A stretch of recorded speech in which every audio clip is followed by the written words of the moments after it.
አያሳፍራችሁም። ይሄንን አጭር መልእክት ለምትሰሙኝ ሰዎች አፍረት በደጃችሁ ለቆመ ወይንም ሊያሳፍራችሁ የመጣ ነገር ላላችሁ ሰዎች እንዲህ እንድትሉ ፈልጋለሁ። ዛሬ እኔ አላፍርም በሉ። እግዚአብሔር አያሳፍራችሁ። የቃና ዘገሊላው ሰርግ ምዕራፍ 2 ላይ ታውቃላችሁ። ዮሐንስ ወንጌል ሰርግ ተሰረገ። የእስራኤል ሰርግ ደግሞ የአንድ ቀን የሁለት ቀን አይደለም የረጅም ቀናት ጉዳይ ስለነበረ እነዚህ ሰዎች ሰርጉን ሰርገው እንደገና ደግሞ ጥሪ ጠርተው ነገሮች እየሄዱ ያለ ድንገት መሃል ላይ አንድ ነገር ተፈጠረ። የወይን ጠጅ አለቀ። በጣም አደገኛ ነው። ምክንያቱም የወይን ጠጅ በአንድ ቀን ተሰርቶ የሚያልቅ አይደለም፣ ጊዜ የሚፈጅ ጉዳይ ነው።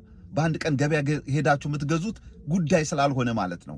በጭንቅ ውስጥ እያሉ ኢየሱስ ክርስቶስ ያንን በጭንቅ የነበረውን ሕዝብ ከአፍረት ሲታደገው ታያላችሁ።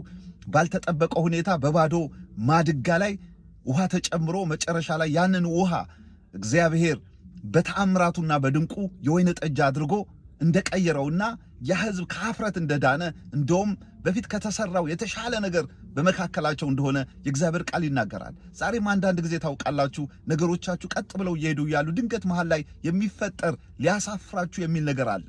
አንዳንድ ጊዜ በጣም ይደንቀኛል። ነገሮች አልቀው ተበላሽተው በቃ አለቀልኝ ባላችሁ ጊዜ እግዚአብሔር ጣልቃ ገብቶ ነገሮችን ሲቀይር ብዙ ጊዜ በሕይወቴ አይቻለሁ።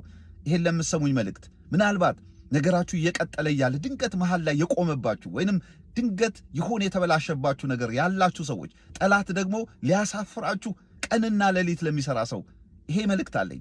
ዛሬ ይሄ ሊያሳፍራችሁ የወጣውን ጠላት እግዚአብሔር ያሳፍረዋል። ነገራችሁን ይቀይራል።